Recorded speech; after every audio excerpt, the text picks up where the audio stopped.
Way Home would like to acknowledge the original stewards of whose lands this podcast is recorded on.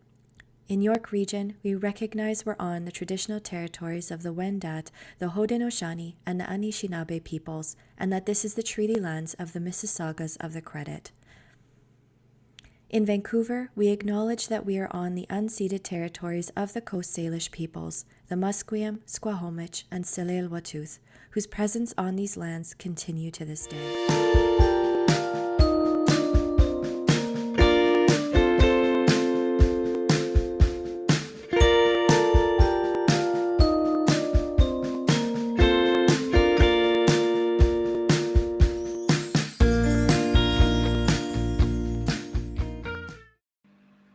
Hey, on the way, homers. It's Michael Braithwaite from Blue Door. Welcome to the show. Thanks for listening into another episode. Today's episode is awesome. I had a great conversation with our guest today. Before I do a little bit of an intro to our guest, I should tell you this podcast is brought to you by the good people at Blue Door that are doing life-saving work preventing and ending homelessness across the top of the GTA, York, Peel, and Durham, and maybe soon to be across the country with the construction social enterprise construct. We will see, and as well in partnership with the Canadian Alliance and Homelessness. They do so much. They are the voice of the nation when it comes to homelessness, feeling the pulse of what's happening, getting in the ear of government, pushing the government, bringing solutions to the government on how we can push through the situation we find ourselves in. With so many people experiencing homelessness across the country. They do great work. They do a lot of training as well. You can become a Built for Zero community, and you should, if you are not already, check out their website at caeh.ca. If you want to find out about the good work at Blue Door, go to bluedoor.ca. Both of those organizations would welcome your support and help in any way you are able. And today's guest, I had a great conversation with today's guest. I spoke with Allan Reesor-McDowell. He's the executive director at Matthew House. And Matthew House is an organization in Ottawa that works with refugee claimants. We have about 92,000 refugee claimants that come into Canada. And that number has slowed down just a little bit with some changes as of some recent changes that have been made. And we have hundreds of thousands of people planning to come into this country. And it's wonderful news because we need new Canadians to come in. There's great opportunities here, but there's some big challenges with that. And Allan and I talk about that. We talk about how when someone comes into the country, and once they land here, the process for them moving forward so they don't slide into homelessness is a very tricky one. And the resources really aren't there to support people in moving forward. Allan talks about work at Matthew House, and if they scale that up 10 times to its size, they'd probably meet the need only in Ottawa. And really he talks about there's both an economic argument in running these types of programs like Matthew House, because within 5 months, not only does it save a lot of money with the process that they do, people are on their feet, they're housed, they're working, they're moving forward, right? And so they're contributing and to the economy and pushing things forward. But this doesn't happen. So many times what happens, and I spoke from my experience, even with my team at Blue Door, when we have refugee claimants coming in and we don't have the resources or the knowledge or experience in our sector to actually support those individuals, because it's a little different than what we see day to day with community homelessness. And we don't have those resources, and then people end up in the shelter system for 6 months to a year. And then their process, their claim can fall apart, and that could be a slippery slope for years and years to come. It's a great conversation. One, I think that is on the minds of so many Canadians as we welcome so many newcomers. We, our labor force, we need so many people to come in. We have so many opportunities here, but the process has to be better defined. We need to invest in that process. We need to invest in organizations like Matthew House to grow that across the country. So we're supporting refugee claimants and new Canadians coming in with housing, with employment, with health services, all those pieces so they thrive coming into the country. It's a fascinating conversation. I hope you enjoy it. Allan, we ask the same question of all our guests that come on the show because it's a little different for everyone. And that question is, what does home mean to you?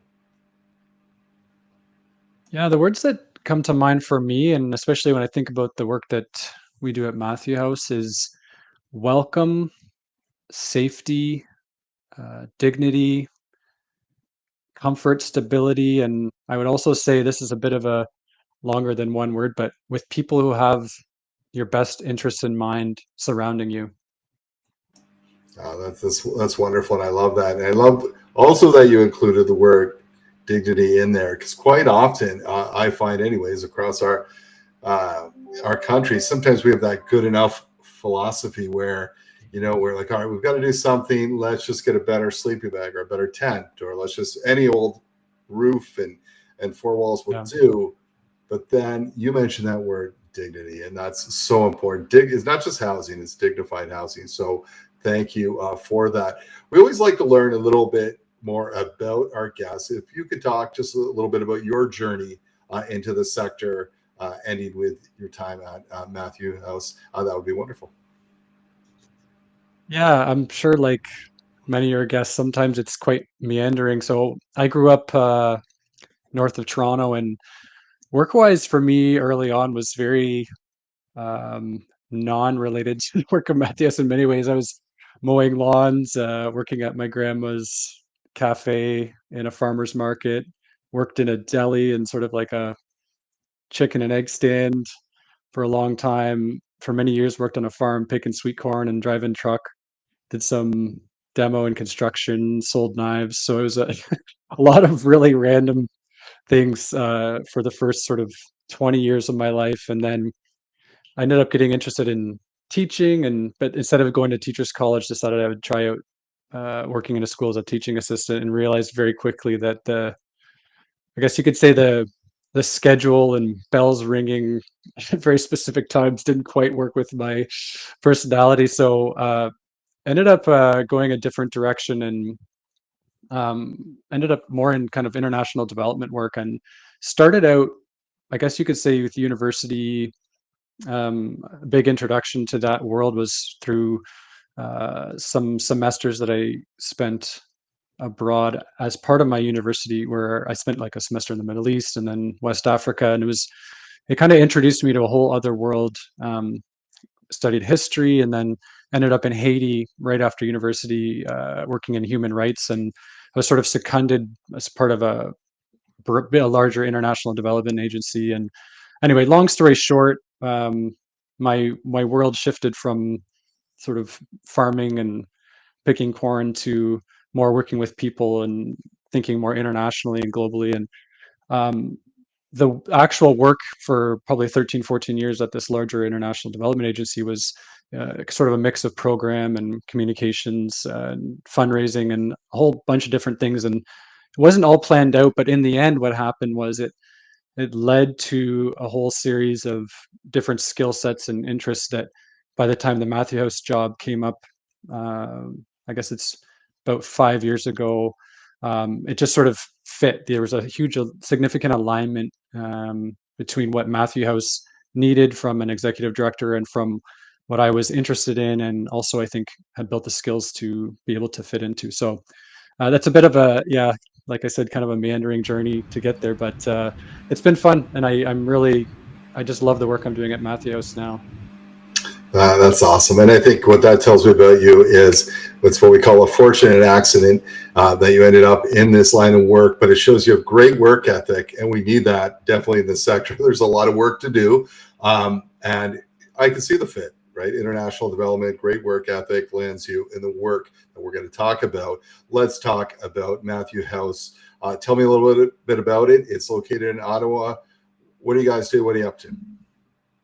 Yeah, Matthew House Ottawa started, it's a local charity. We started in 2010, and it was launched by a number of people who had volunteered with Matthew House in Toronto. So there's actually 4 Matthew Houses in Ontario, and they all sort of developed out of the Matthew House Toronto charity that I think maybe they're almost 25 years ago. That was founded by a woman named Ann Wolger, and she essentially had been working in emergency shelters and recognizing a growing need for services specifically to refugee claimants who were ending up in the shelters and weren't getting access to the supports that they needed. So long story short is people who had involved in Matthew House in Toronto ended up moving to Ottawa, and they came to the city and saw the same gap, the same needs, and no one really filling it. There was no real services and expertise directed to refugee claimants. So that organization was founded 2010, and then the Furniture Bank, which was started, and I'll tell you more about that in a second, but separately and then kind of merged into the organization. So we have two programs for the last 10 years or so, the Furniture Bank and Refugee Services. So the Refugee Services program is the one that was modeled after Matthew House in Toronto, and it's very similar. And I'll maybe just talk briefly about the Furniture Bank. I think most of our conversation will probably end up being around the Refugee Services program, but the Furniture Bank is super interesting as well. It essentially fills the gap. If you think about housing, people talk about housing, and obviously that's like the main challenge for people who have been homeless, and it's obviously a big part of the what you guys are thinking about. But there's also this massive problem. If someone does get access to housing, affordable housing, say, that's amazing. You get the keys, you enter your new apartment, and it is completely empty. For many people, especially families moving out of homelessness, women fleeing violence, for many newcomers, that is a huge hurdle. It can be $5, $6, $7,000. Huge logistical challenge to actually furnish that home. And so what our Furniture Bank program does is we take referrals from 60, 70 different agencies, including the City of Ottawa itself, for people who have access, who now have housing. So they're housed, or they will be housed, but their home is often empty, kids sleeping on the floor, there's nowhere to eat. So that whole program provides sort of like a shopping experience, a dignified experience for people to come in, choose their furniture, and then we deliver it the next day. And it's, I would say, just something that kind of you could say is missed within the broader conversation around housing homelessness. And we try to fill that gap here in Ottawa. So in terms of scope and scale, just to give you a sense, I think it's about, last year we furnished 1,040 homes in Ottawa. So it'll probably be about 100 a month on average this year, 1,200 plus homes.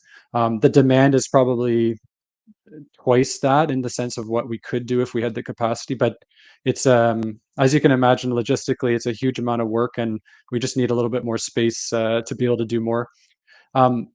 Maybe I'll quickly say something about our Refugee Services program, then you can drill me with questions as well. But the Refugee Services essentially is, the short version is a bed, food, and settlement support specifically for refugee claimants who are homeless, who have landed in Ottawa, but don't have anyone else to support them. And I guess the short version, in terms of like figuring out where refugee claimants fall in the system, is we have a refugee system mostly related to private sponsorship and government sponsored refugees.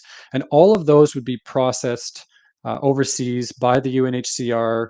The federal government approves their coming to Canada, all the paperwork sorted out. There's system of like financial and other supports for the first year after arrival. There is almost zero, which we will get into, I'm sure, very soon in our conversation. But there's nothing like that. There's no program, there's no coordination for people who arrive and make a claim for asylum in Canada. So that's who we serve. It's kind of the opposite of Furniture Bank, where we serve anyone who's referred, anyone who has that need. With the Refugee Services side, it's only refugee claimants. And the reason for that sort of specificity, you could say, in terms of demographic, is that's just a massive gap in the current sort of system and services that are offered. And we recognize that in terms of homelessness and needs in the community, it's one of the areas that is underserved, but also, I would say, the most successful outcomes once we do provide the services that are needed for, in particular, for refugee claimant. So we can drill into that, but the last thing I'll say is, just to give a sense of the scope and sort of scale again of what we do on that side, we have 11 homes and about 75 to 79 beds. It depends on how many beds we have in some rooms at any given time, but you could say 75 beds.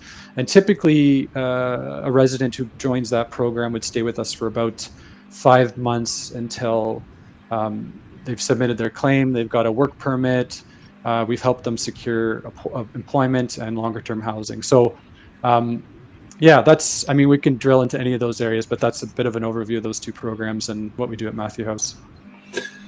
Well, yeah, thank you so much for that. And I thank you for talking about the furniture bank as well. And again, that word dignity comes up. And I think we forget about that. I mean, we're so busy sometimes. The cost of housing is so high that we finally get someone into housing and it's pat on the back, job done. But, number one, you've got to create community around them to make it stay. And then, I'm sure Matthew House plays a part in that. But the furniture piece, people forget about. That doesn't just come out of thin air. And you're right, the challenges around furniture banks is even if you want to do more, it's about storage, right? There's cost there. There's where do you get it, the transportation of it all. There's a lot of moving parts, but you're right. And that those amounts, the number of homes you furnished in the past year, that's incredible. And thank you for that. And it's mind-boggling. Let's talk a little bit. You started discussing the migrant piece, and I'll tell you. So Blue Door, where we're at, it's a very interesting conversation. And what we've seen across the country is that it's fantastic. Our government has said we want to welcome refugees. We're a country that's open. It makes me very proud to be Canadian. However, bit of a lack of a plan, and we could talk more about that. But what I've seen at Blue Door, what the team told me a while ago, I'll go around and talk to my different teams and say what's changed, what's new. Recently, our family emergency housing program said we are getting so many new migrants, refugees coming in. Their needs are different. You talked a little bit about that, where there's different needs to get them moving forward. And you help break that down. Thank you for that as well, the process. They also said, but a different type of individual as well, like really motivated, really wanting to move through, where many times when we're working with people, there's some severe trauma. And there's also trauma, I think, with people fleeing different countries, but there's mental health, addictions, different issues there. Right. And so that could kind of beat down on people's hope. It's a little different type of service where they're saying the newcomers are really raring to go. But in your traditional program like Blue Doors, we lack the experience. We lack the services that they need. We feel like we're failing these individuals. And so that's why it's so fascinating that Matthew House is doing this work. Talk to us a little bit about what's happening in Canada right now, but what you're seeing and where some of the challenges are. Yeah, in terms of migration, I mean, broadly speaking, I think there's a recognition that migration is essential and will be increasingly important for Canada. So I don't think there's a huge amount of disagreement on that front.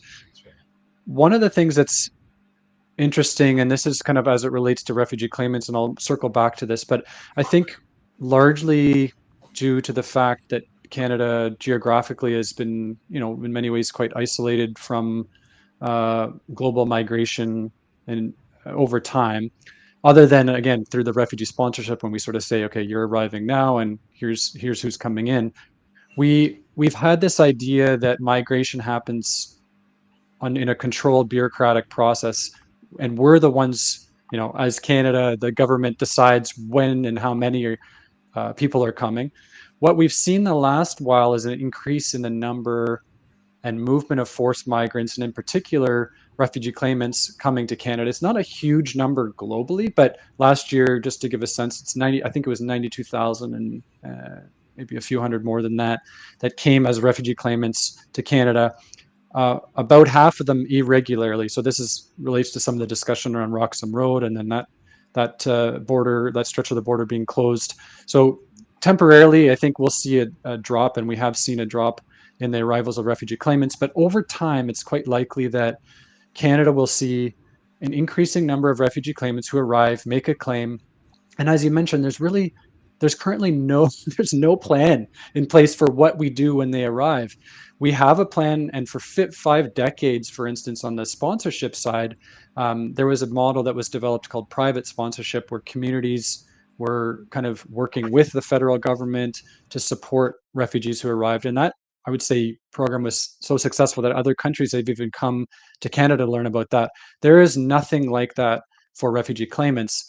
But the interesting thing is now the numbers have sort of got to the point where there's many more refugee claimants arriving. It's still a small number of the total migrants. But if you don't have a plan for someone, they arrive in the country, they make a claim, there's a really high risk of that person being homeless. And that's exactly, as it relates to Matthews, this is exactly who we work with, because the way it works right now is Canada's made commitments to giving someone a fair hearing if they arrive and make a claim.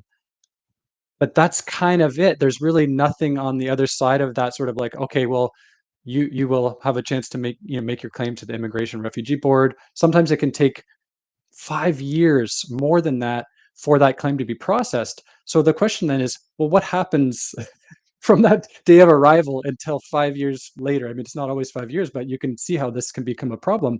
So the shelter system gets overloaded at a local level, like in Ottawa.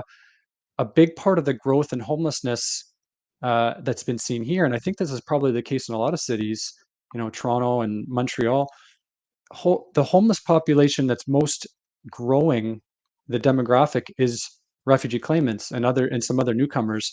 And so then the sort of cost to the system and the sector kind of get spread out, and so you don't really notice it in the same way that you would if you look at like what it costs to welcome a refugee that's sponsored, or family that's sponsored, because it's being sort of scattered, and just the pieces are being picked up by grassroots community organizations and other nonprofits. So it is a huge problem. I think what's happened the last number of decades is that a lot of the organizations like Matthew House, Matthew House in Toronto, there's organizations across the country that are doing similar work, and they have picked up the pieces enough.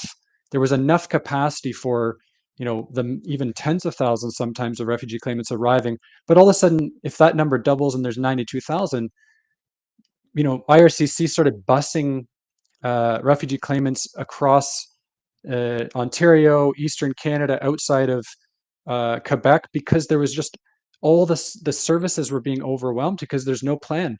So, I mean, we can dig into this in terms of what I would propose as being some next steps on that, but you can just hopefully see just at the beginning of this, the challenges when you start to get large numbers of people when there's no plan for what to do with them. So those are some of the challenges on the just real basic level. And if you don't mind, I'll just highlight a couple more things. But I think one of the challenges at the federal level that we're seeing is there's a politicization of refugee claimants.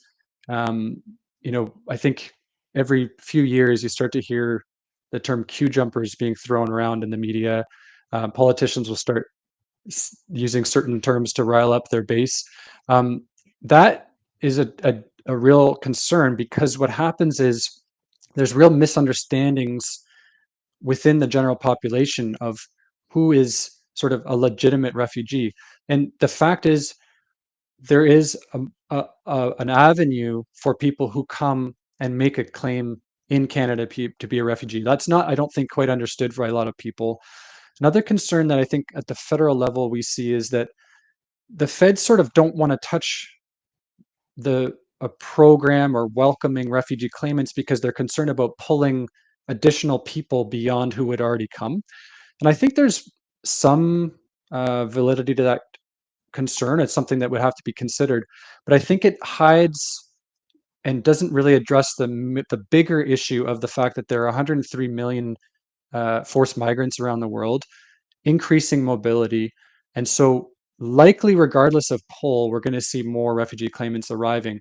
So the idea of saying, well, we're not going to do anything because we don't want to pull more people, you still then have, 50, 60, 70,000 people that you have to figure out what to do with.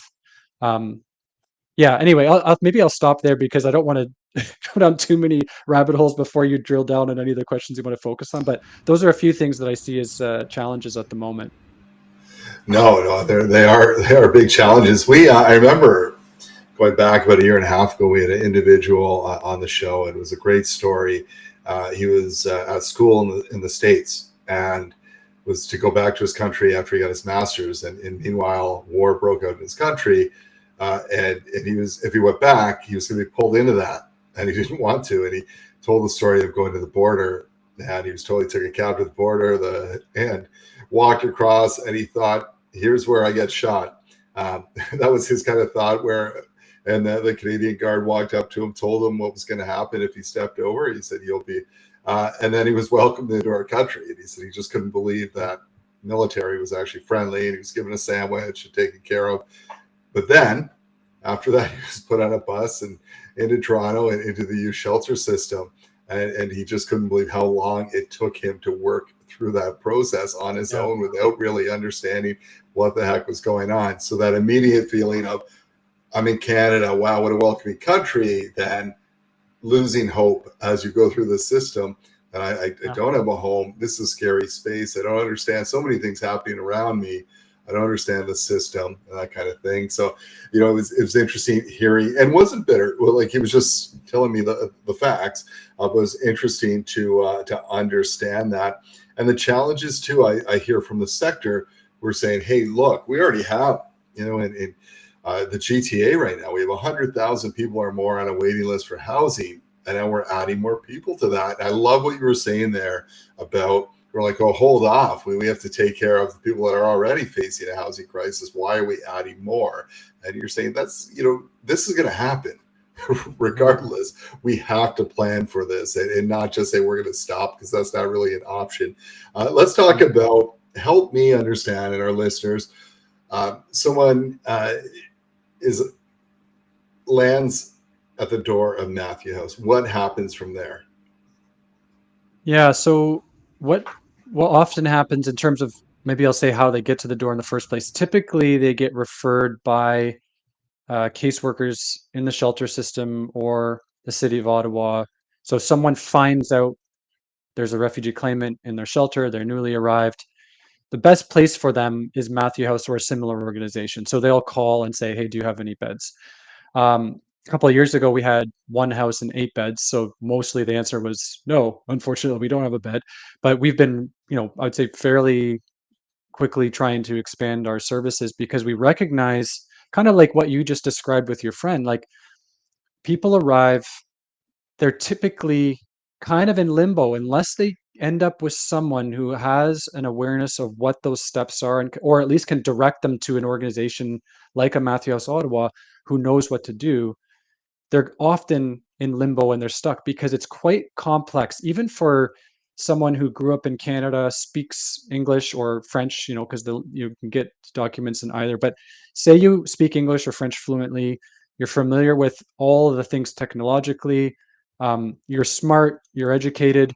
It is very confusing and it's changing all the time. Literally, the government in the last few months probably 3 times have changed the process, the sort of beginning process for how to submit a claim.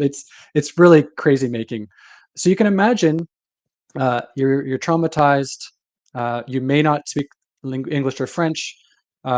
There's all sorts of barriers, and then you have to do this right. If you don't do the first steps right, then you might actually mess things up for your claim, years from now when it's processed. But long story short, how we get people at Matthew House, we take referrals.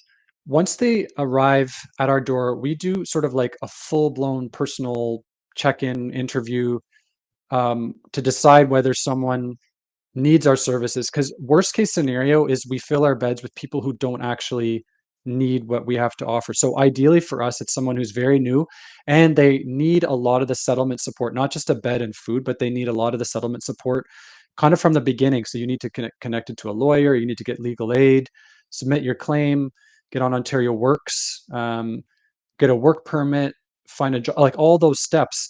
And there's a lot of stuff in between. If someone doesn't have, if the hand holding that they need through that whole process, again, likely kind of in limbo. And if you get stuck, it's hard to get unstuck. And so unless you get really lucky. And so you can picture, kind of going back to the comment about 92,000 plus refugee claimants, we have 75 beds. If people stay 4 or 5 months, then you can imagine we can serve a couple hundred. There's organizations across the country that can do the same, but the numbers are so far beyond what the capacity is for people with expertise to support refugee claimants. So this is, I know I'm kind of going back to that sort of broader challenge, but I think it's important for people to understand, because what happens is limbo, potentially chronic homelessness, stuck in the shelter system.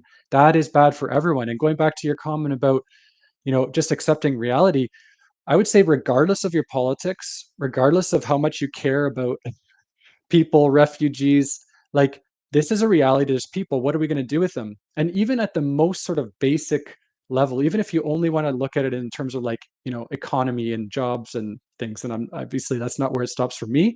It's a good thing to have a refugee claimant not be in homelessness, not be stuck in limbo, get a work permit, start working.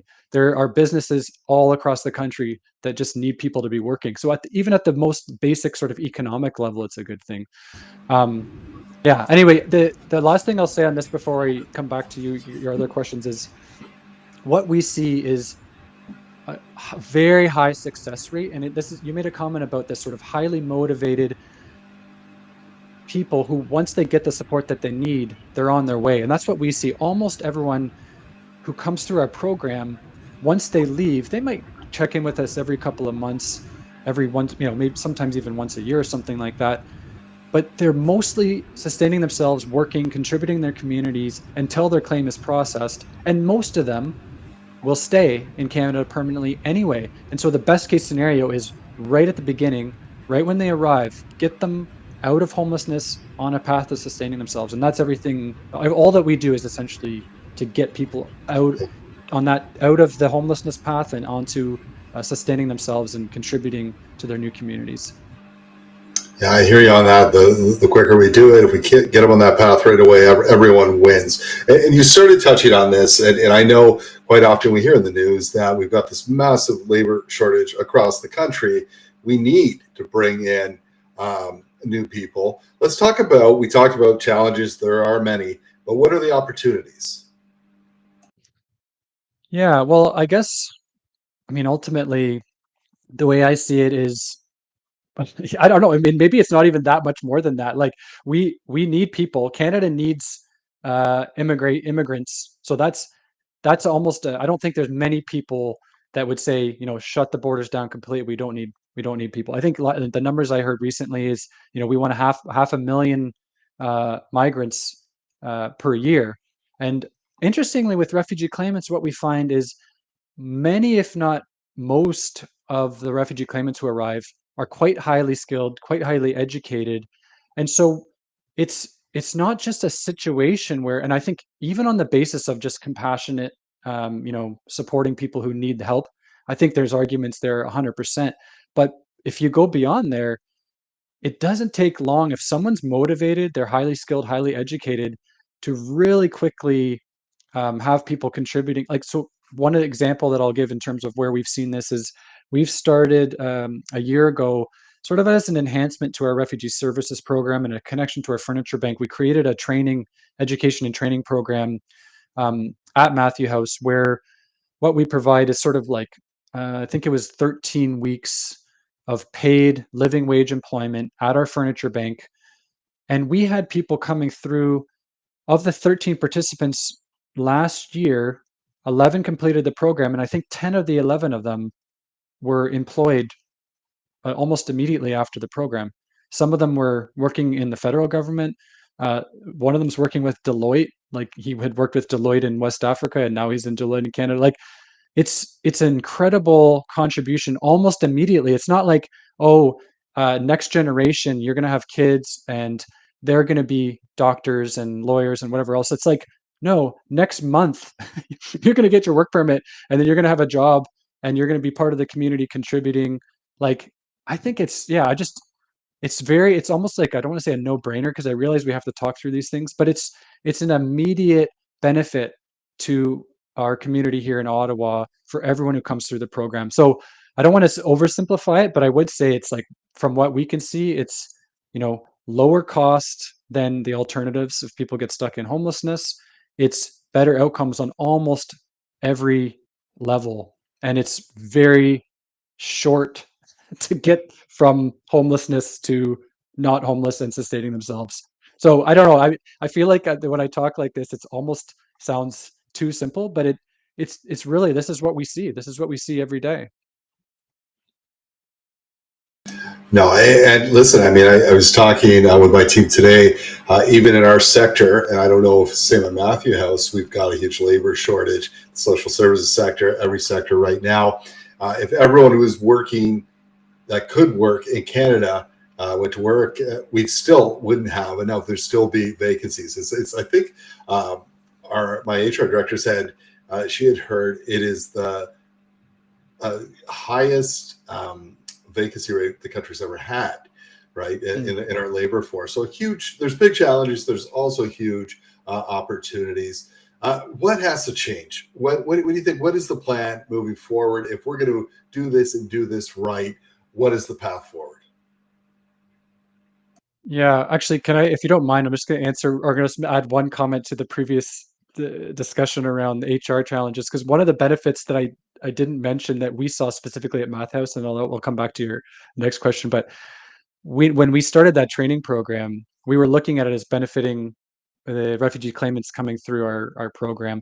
But what we've also seen is that many of the people who come through the program have enjoyed their opportunity to work at Matthews, and when there are jobs that come up there, they apply and they're getting hired. So we're actually benefiting from our residents then becoming employed and contributing at our furniture bank program, which maybe that's obvious, and I should have seen that was a possibility, but that's not why we created the program. But it's been a huge contribution then. So we have people who are new to Canada, were homeless, within months working at our furniture bank, helping to furnish the homes of other newcomers and other families who are homeless. It's just crazy. Like, I don't know. I just love that. And that's another thing we see that just, it's benefiting us a lot as well as Matthew House. Now, coming back to the other question, I think the way what has to change, I kind of going back to the earlier part of our discussion in terms of the paradigm, I think I don't want to state this or repeat myself, but I just think we do need to open our minds and shift the paradigm to an idea that there will be a certain number of people who are going to arrive on their own terms as refugee claimants. And if we want 500,000 migrants each year, then let's assume that 50,000, 60, whatever, 100,000 will be asylum seekers who arrive, who we will give a fair chance to have a hearing. And if that's the number, let's just build it into our assumptions. They're migrants. Some of them will not stay permanently. Many of them will. So I would just adapt our expectations in terms of numbers to assume a realistic number of refugee claimants arriving. I don't think that's actually super hard to do. We just have never been willing to even consider that as being a part of the way we look at things. So that's at a super high level. I think that's needed.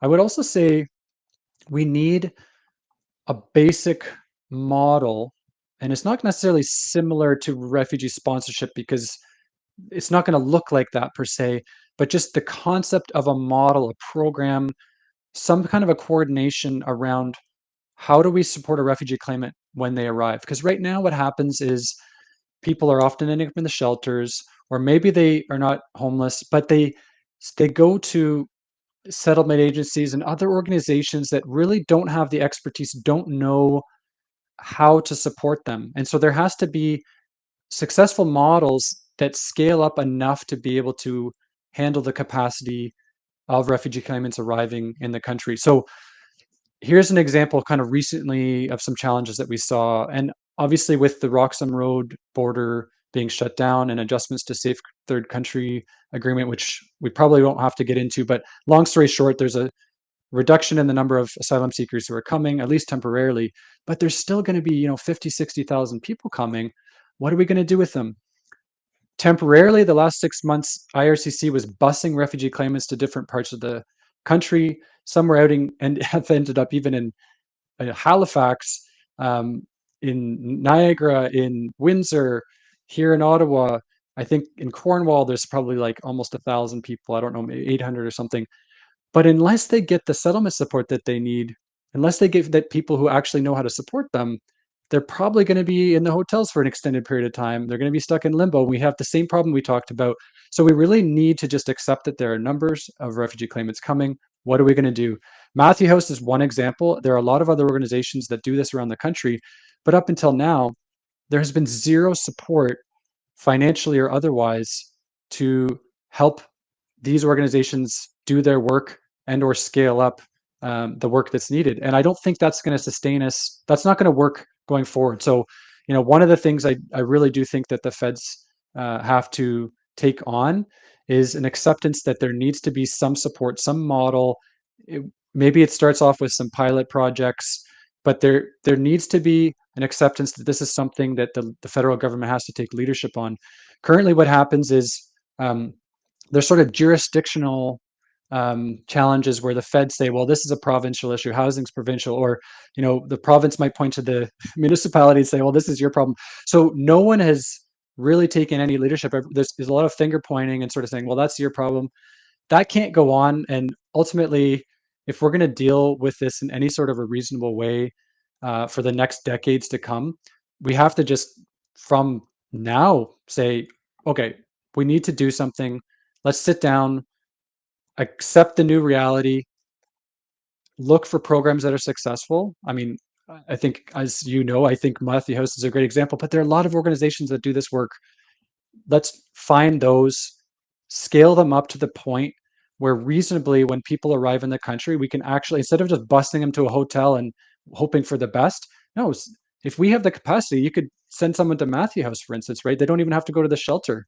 And that's, I mean, this is a little bit different in terms of what your question was, but I want to say for me, my vision for Matthew House in Ottawa is we have enough beds that every refugee claimant who arrives in Ottawa gets diverted before they even end up on the streets or in a shelter. They come to us because we have the capacity, we have the expertise to support them and really quickly go through our program, get to a point where they're sustaining themselves, they move out, and then we do the same thing for the next. There's zero reason why that's not possible. We just have to have a willingness for the federal government and ideally municipalities and province as well to come together and say, yeah, this is a problem, we have to do something about it. We haven't I think there's a recognition that there's a problem, but there hasn't got to the point where we're like, we have to do something about it. So that's a bit of a long answer to your question, but I think those are some starting points for me.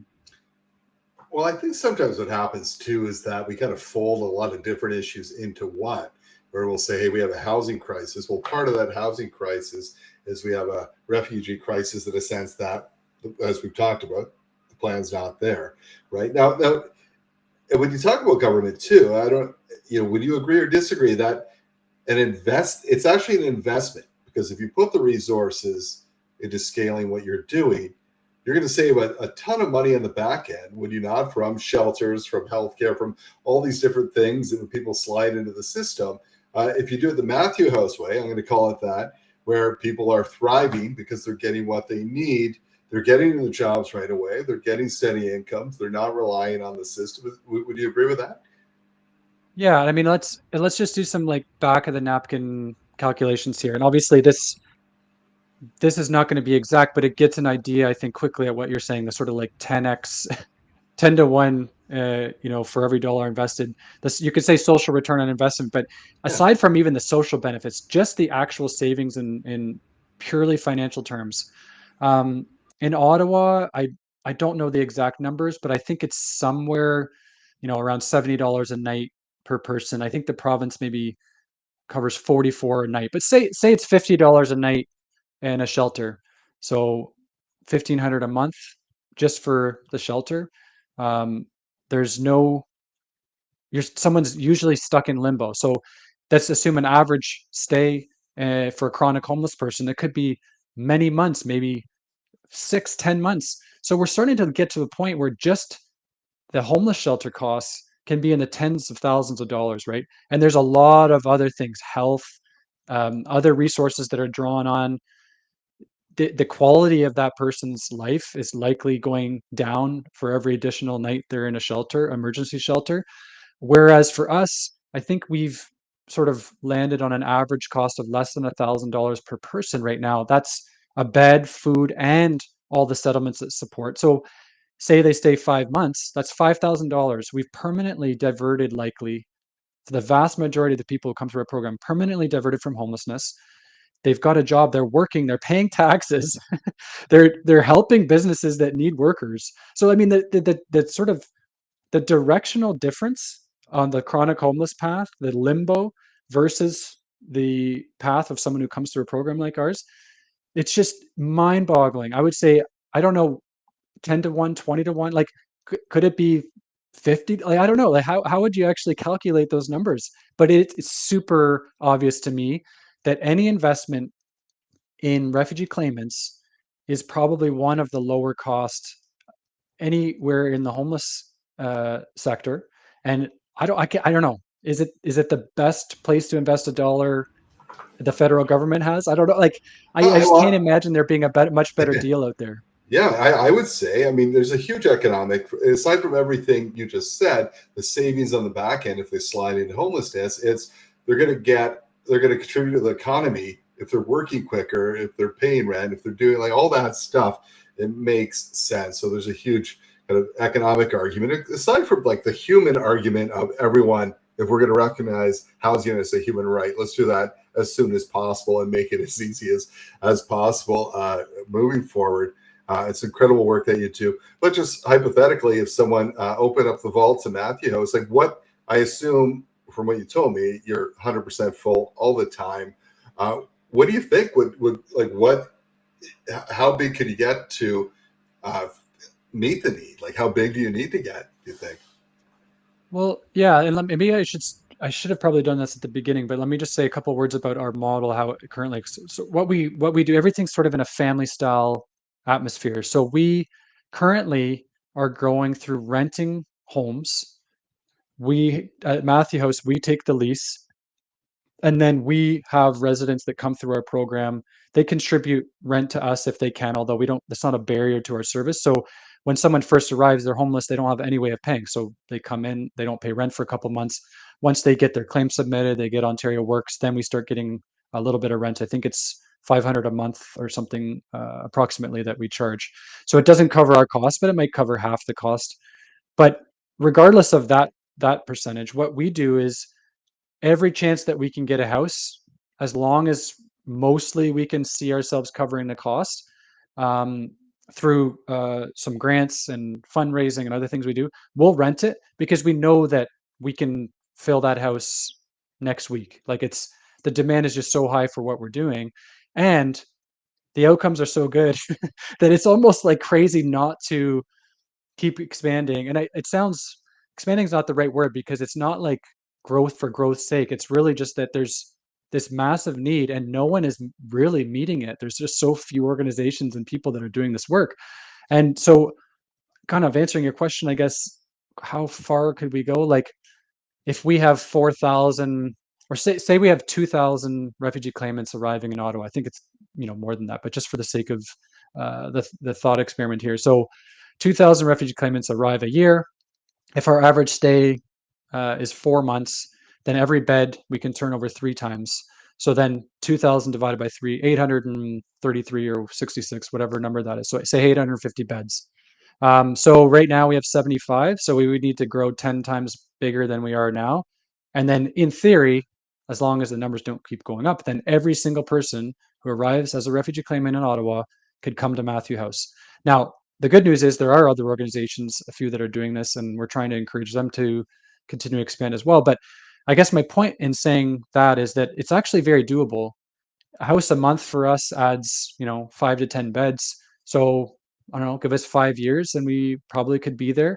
And because of the fact that we are able to fundraise, we're able to get grants, we are able to get some rent once people get on OW, the numbers actually are pretty manageable. And I say that in the context of, we're actively fundraising and writing grants. So it's not like we just sit back and um, things just work out like it's a lot of work. But what we found is our model is very sustainable. And so, yeah, I don't see why across the country we couldn't do the same thing.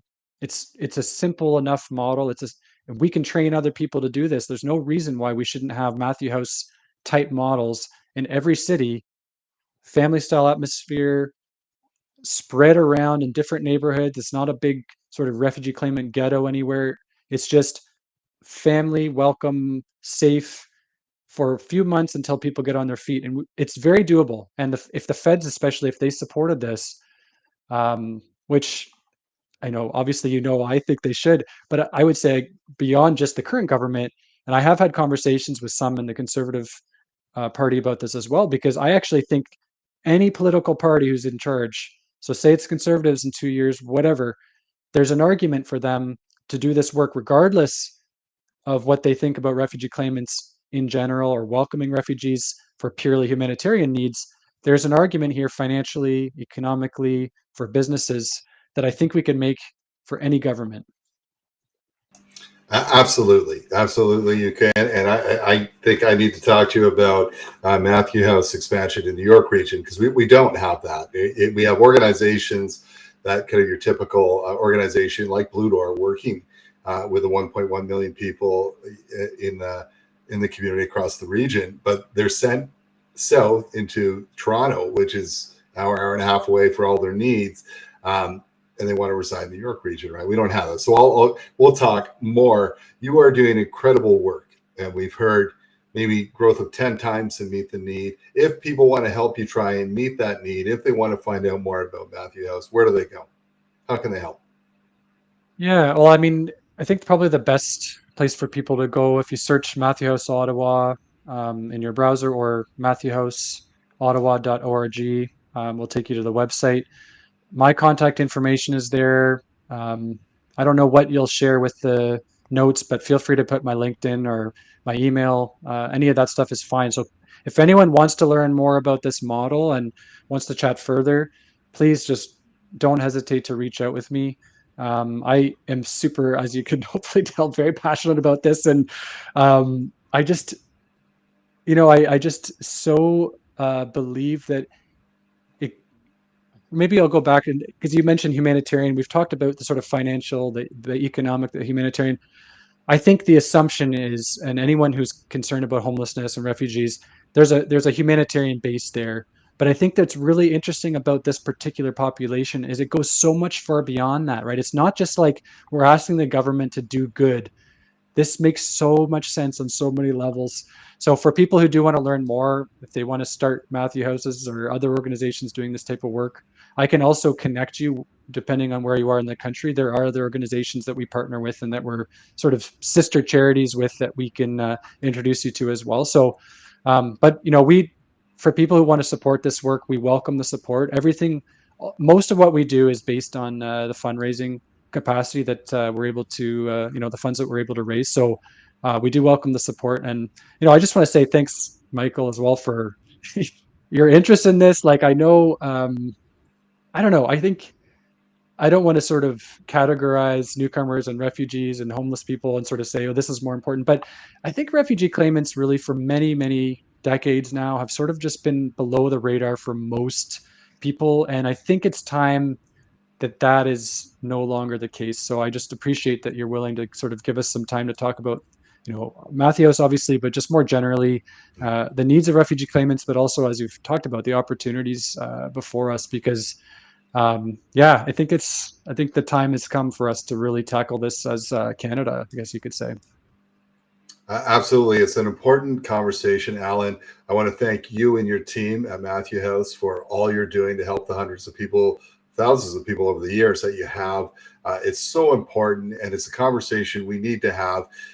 Listen, we're doing some things right. We got to get better if we're going to make this work on a larger scale, right? And moving forward. Thank you so much for your time, your efforts. I encourage our listeners, check out Matthew House Ottawa.